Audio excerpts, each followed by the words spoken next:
That's what it's looking like, all 12 of them. Wow. Are there supposed to be questions at this event? I don't think so, but I'm not certain. It's not really a press conference, is it?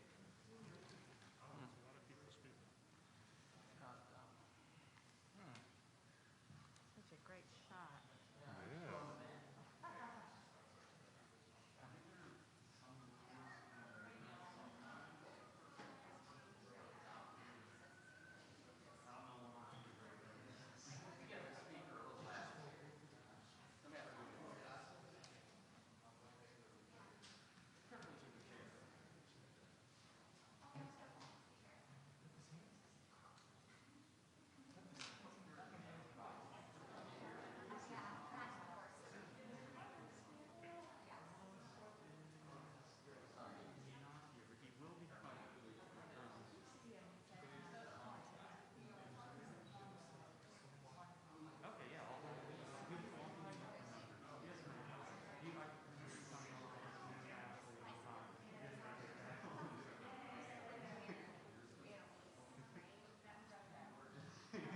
We were all nervous.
And that we haven't had that many who's really like two who said they were interested.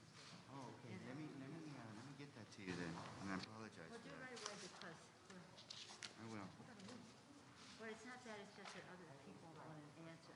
Yes, absolutely. Good morning. Thank you for joining us today. I'm Congressman Dr. Raul Ruiz, Chair of the Congressional Hispanic Caucus. The CHC is proud to host this press conference. We are 38 members strong with 4 senators and talented members in all ranks of leadership in Congress.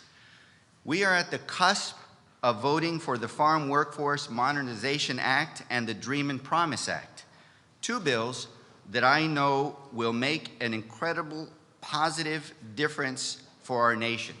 I know that personally.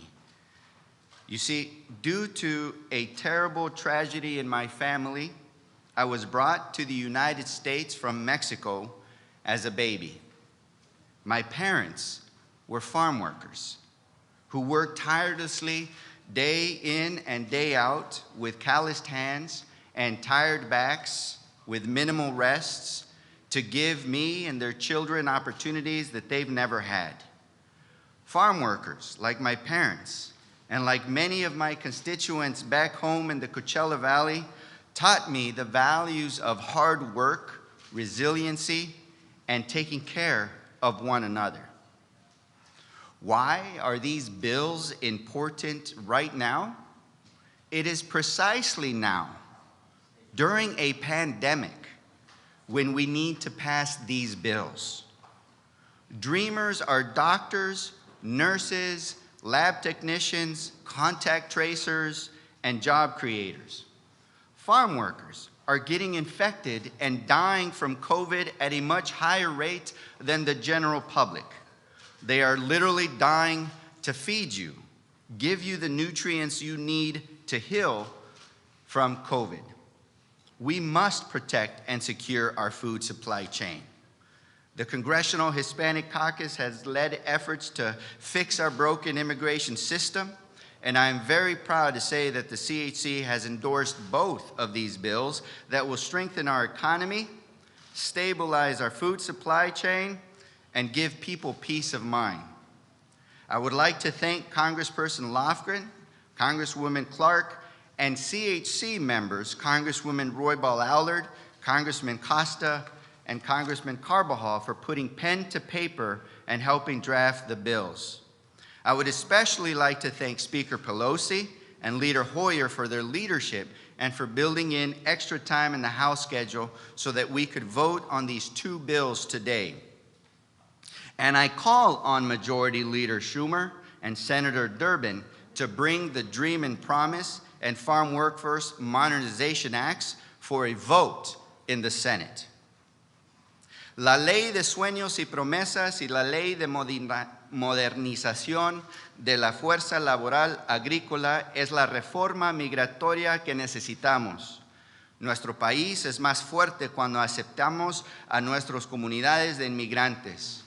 Los inmigrantes arriesgan sus vidas cada día como trabajadores de primera línea durante la pandemia. Ya es hora de que les proporcionemos un camino ganado hacia la ciudadanía. El Caucus hispano del Congreso está muy orgulloso de apoyar ambos proyectos de ley.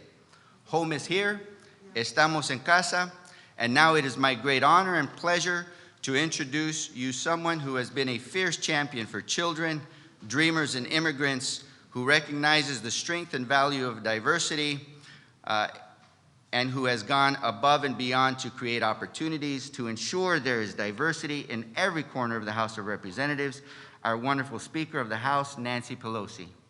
Thank you very much, Mr. Chairman. This is a very special day for us. In fact, weather permitting, we would have been on the steps of the Capitol to say to the world that we are making a very big difference in how we respect the beautiful diversity of America, how we respect the fact that immigration is the constant reinvigoration of America.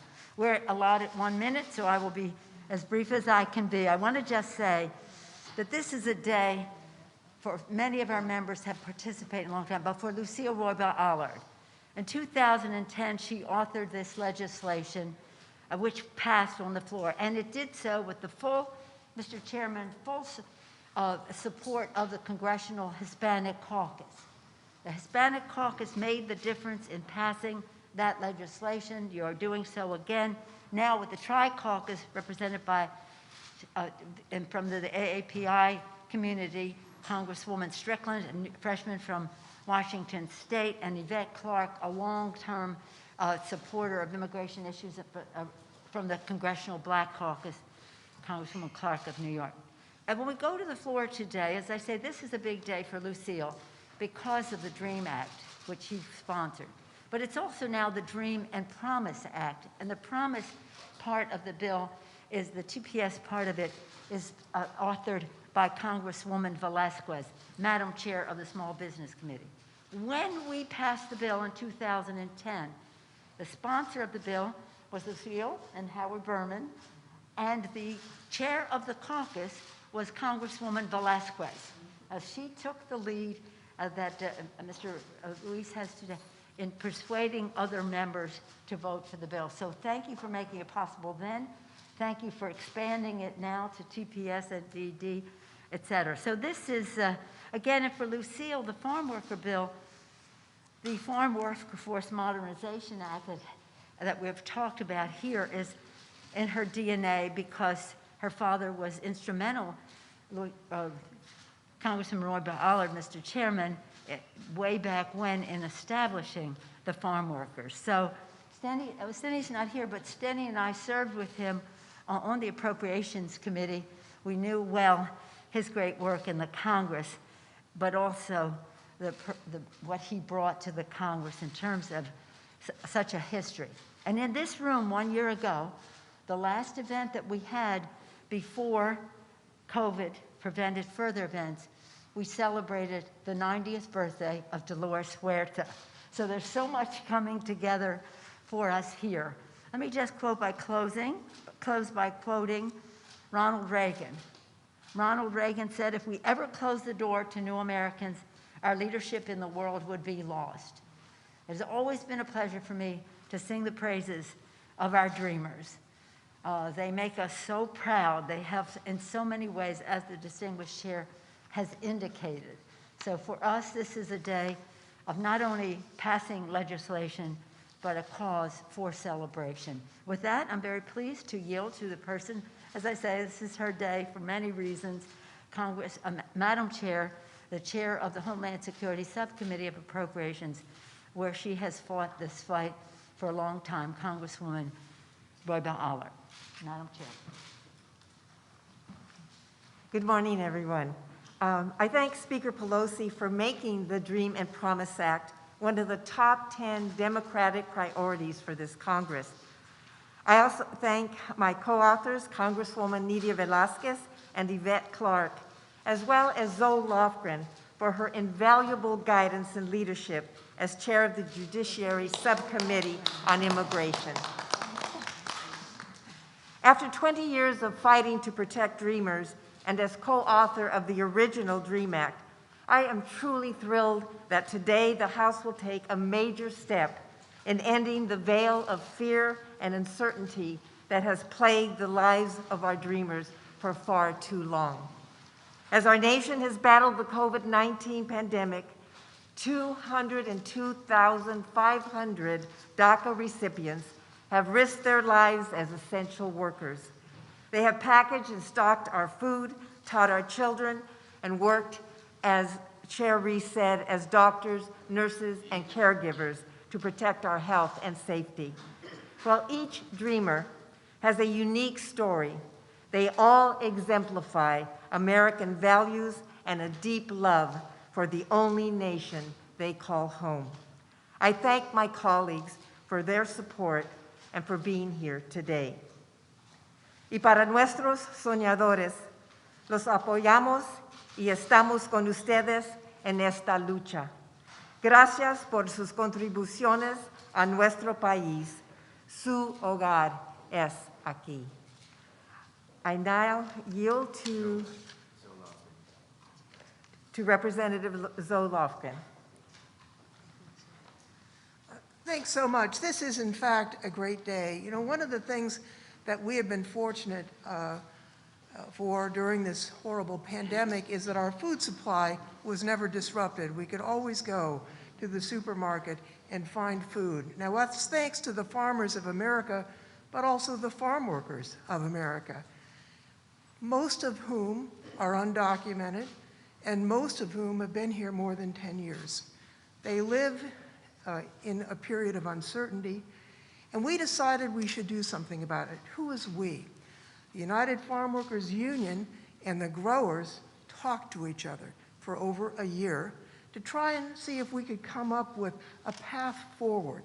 Republicans that I want to call out specifically, Congressman Dan Newhouse and Mike Simpson, as well as many others, And myself and Jimmy Panetta and Jimmy Costa and Salud Garbo and many others worked together to come up with a compromise that will allow farm workers to gain legal status and also to regularize the existing H-2A program so that farm workers in the future can come over in a legal and orderly manner. This bill is a compromise. It's a bipartisan compromise. It's a compromise between farmers and farm workers. It's something I hope that will pass with bipartisan support, and if it does, America will be stronger than it is today. I yield now to a wonderful person who's worked so hard on the TPS matter, and that is Chairwoman Nydia Velázquez. Good morning, everyone. Thank you, Chair Lofgren, and I want to thank Chairman Ruiz, Speaker Pelosi, Leader Hoyer, and all the other amazing advocates for humane immigration reform. And let me just remind everyone, immigration and immigrants make America, America. And to all the activists, the grassroots organization who stood up and stood firm to demand a more just immigration system, this bill are made possible by you. As a co-author of the Dream and Promise Act, along with Representative Roybal Allard and Yvette Clarke, I am proud that this bill will shield qualifying recipients of TPS, DED, and DACA from deportation and create a more comprehensive pathway to citizenship. These are our co-workers, friends, families, and hardworking, law-abiding members of our communities. This bill is the morally right thing to do, is the fiscally responsible move, and most of all, it is the American way forward. Thank you, and this is 1 minute. Jerry Nadler. Mr. Chairman, Chairman. he's had 4 bills in 2 days. Well, thank you very much. I want to thank Chairman Ruiz for bringing us together today, Lucille Roybal Allard and Zoe Lofgren, and all the others assembled here for sponsoring the 2 bills we are considering this afternoon, and of course, our distinguished leaders, Speaker Pelosi and Majority Leader Hoyer, for bringing these important bills to the floor. After closing the book on 4 years of disastrous, cruel, and inhumane immigration policies, today we begin a new chapter. It is one based on compassion, on reason, and on the fundamental values we hold dear as Americans. All of the individuals who would gain protection under the bills we're considering today, Dreamers, TPS and DED recipients, and farm workers, are vital members of our communities. And as Zoe said, without the immigrant farm workers, the undocumented immigrant farm workers, we couldn't grow our crops and feed our people. They are our neighbors, our friends, our classmates, our service members, and our essential workers. They are driving forces in our economy and in our culture.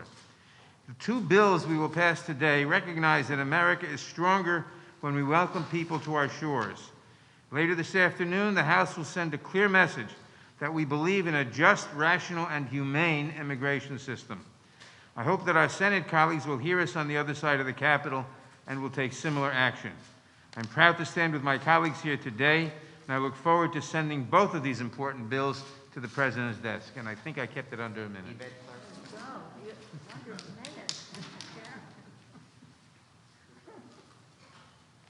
Let me thank Chairman Ruiz, Speaker Pelosi, my colleagues, Congresswoman Lucille Roybal Allard, Congresswoman Nydia Velázquez, of course, Chairwoman Lofgren, and Chairman Jerry Nadler, and all of my colleagues in the CHC. I'm Congresswoman Yvette D. Clarke. I proudly represent New York's 9th Congressional District, Central and South Brooklyn.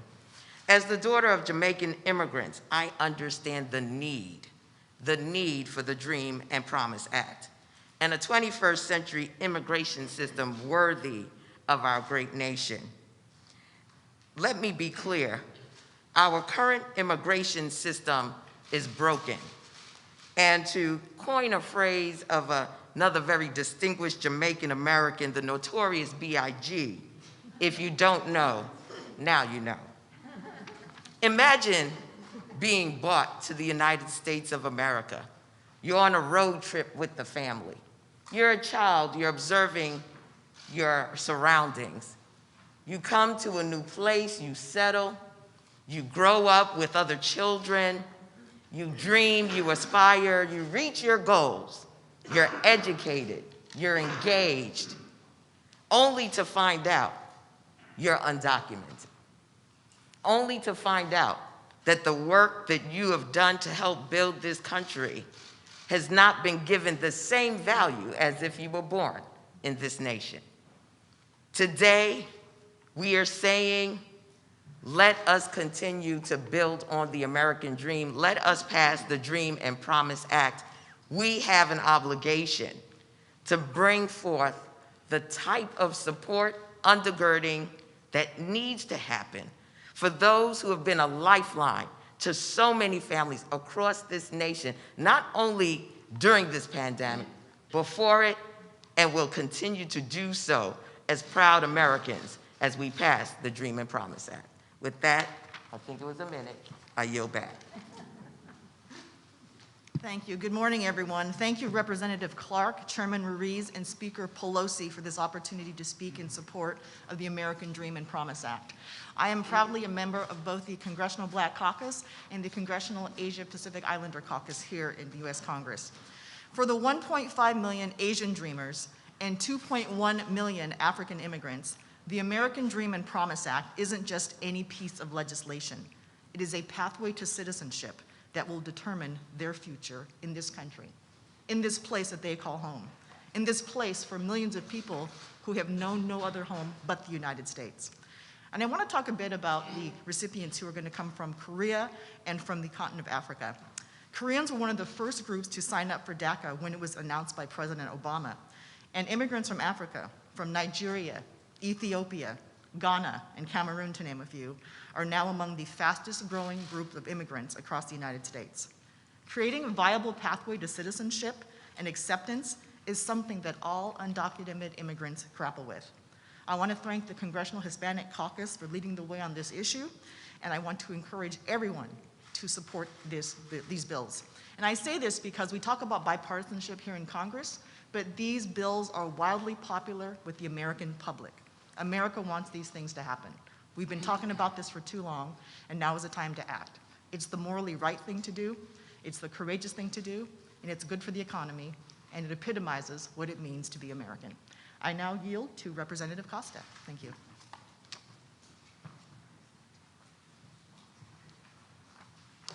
Thank you, Madam Speaker, and Chairman Ruiz, Chairwoman Roybal-Allard, and Chairwoman Sol Lofgren for your leadership and your efforts in bringing us together to this important day. And it is an important day. It's a good day for reform in our immigration system in this country. As was noted, we have a broken immigration system, and it's been that way for decades. And it's time we get about the work of fixing it. The legislation that we will vote on today will cover almost half, or maybe as much as half, of the undocumented people that we have in our country today and give them legal status. Let me start where I think I come from. Food is a national security issue. It's not often looked at that way. We take it for granted.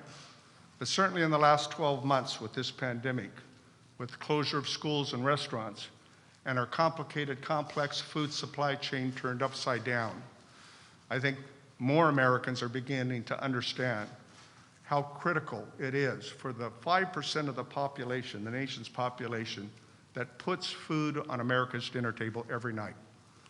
I know, because I'm a third-generation farmer. It's a partnership.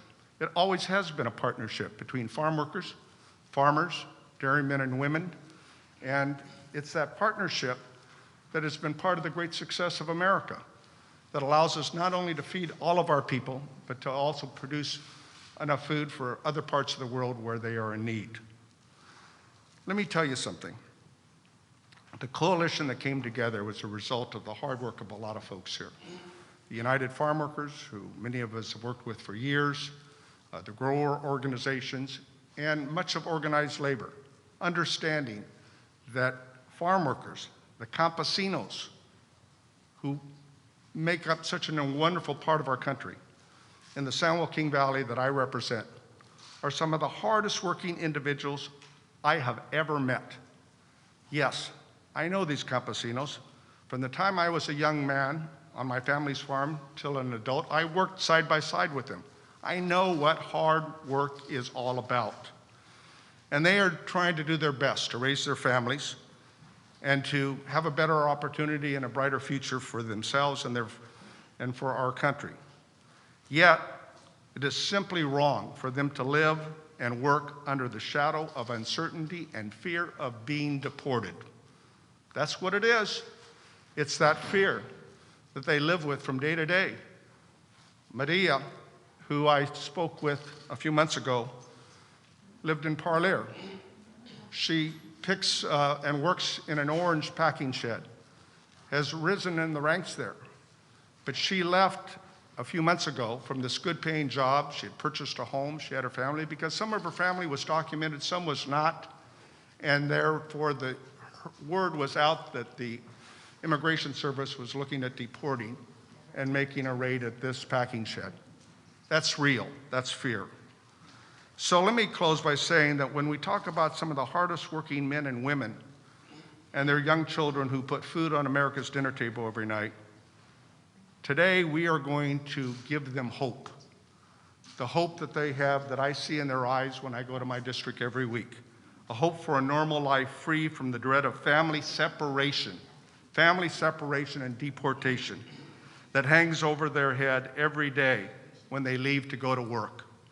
Hope for a chance to change their reality and reshape their story and live the American dream. For ladies and gentlemen, our nation is a land of immigrants past and immigrants present. I know, I'm a second generation immigrant. My grandparents came to this country illiterate, non-English speaking, as farm workers. They milked cows. I have some skill sets that I still have. But the fact is today we can make a difference. And I want to thank so much Zoe and Lucille and Doctor and Madam Speaker for your good work. And let me introduce one of my partners. As was said, Salud Carbajal has his story, and he and I represent some of the largest agricultural regions in California, therefore in the country. Jimmy Panetta and so many others have worked so hard in this effort, along with Dan Newhouse. Congressman Salud Carbajal from the great Central Coast. Thank you, Representative Costa. Let me start by thanking a few people that really have brought us here. First, I want to thank Dr. Ruiz for organizing today's event. But the two authors of these two important bills worked extremely hard to get us here, and I want to recognize Representative Lofgren and Representative Roybal Allard for getting us here. And let's face it, nothing happens here without leadership, not only from the individuals I mentioned, but from our extraordinary speaker, Nancy Pelosi. I want to thank them for getting us here. Thank you very much. I'm a son of a farm worker.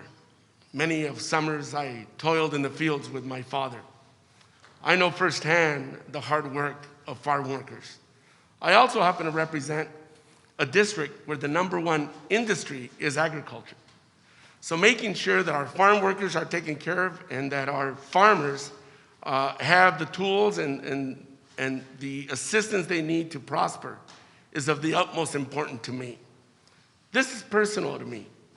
Many of these immigrants, be it dreamers or farm workers, come to this country to live the American dream, come to ensure that their kids have a better way of life. Some of them even become members of Congress. So today is a good day for America. These bills are bipartisan. We have bipartisan members of Congress that have come together and a diverse group of stakeholders, especially the Farm Workforce Modernization Act. This is a bill that is historic when you consider all of the groups that came together to make it happen. Today's an important day to not just take all that our country and our economy has been taking from immigrants, their essential work to keep America working, but recognizing them and giving them back that benefit to live that American dream in this country that they came here for. Thank you very much. I want to close by giving my sincere appreciation, adoration, and respect to Chair Zoe Lofgren and to Chair Lucille Roybal Allard and to Speaker Pelosi and all the members who spoke today, members representing both KPAC and CBC. You see that the diversity not only that are up here, but all those that are affected by this broken immigration system, and together we can get it fixed. Thank you very much, and that concludes our press conference.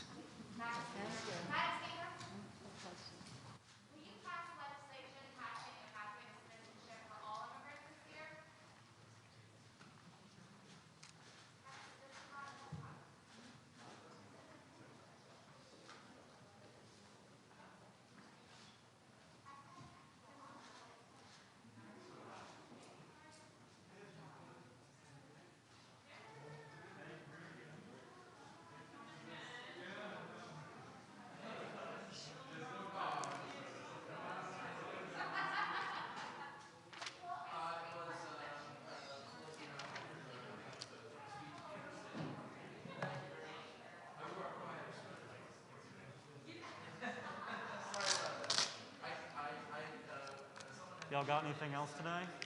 Not too sure. I'll get an email if there's anything. I don't want to break them down and they come back and say we got something else. Yeah, exactly. We got guys around the clock. So I'll give them here about the next half an hour, see what they're saying. Good deal. Yeah, I feel like this room has a lot more setup than some of the other spots. Well, yeah, definitely. This is the main room for years. Yeah. This is the one they normally have. It looks the best, though. Yeah, and then the sound is much better than the other locations. Yeah. Although it all depends with our speaker system. It all depends on how much people's there. Right. So in here, it's pretty much just shoots this way. So you can have 50, 60. And it doesn't matter. It doesn't matter. If you start moving to different locations, well, it matters. If you have too many people, you can't hear it as well? Well, you can hear it, but you have to, the design got to be different, how you got your speakers laid out. Interesting. Because of the angles and the sound, you can't have it hitting into each other. It has to come in. And if you have a big crowd of people, if you got to separate, like these mics, these are just inside, you could have speakers, you'd have to have 8 or 9 speakers surrounding the event. It all depends on if you're looking at 100 chairs, 50 chairs, 200 chairs, 400 chairs. It changes a lot. Oh yeah, it changes a lot. Lot to organize. Yeah, but once we normally with the standard events, we just need to know how many chairs is going to be there. Yeah. And then from there we take it. Okay. That can change. Well, it's probably weird. I remember last year when you do it like in the dome, that probably has a weird sound. Yeah, that definitely. Yeah, but again, with that, we got different speakers for different locations to pick up most of the sound. And got down to a science. Oh yeah, well, doing it for a while. So I'll wait and see if they shoot another email. If we get anything else for this. I got my fingers crossed for a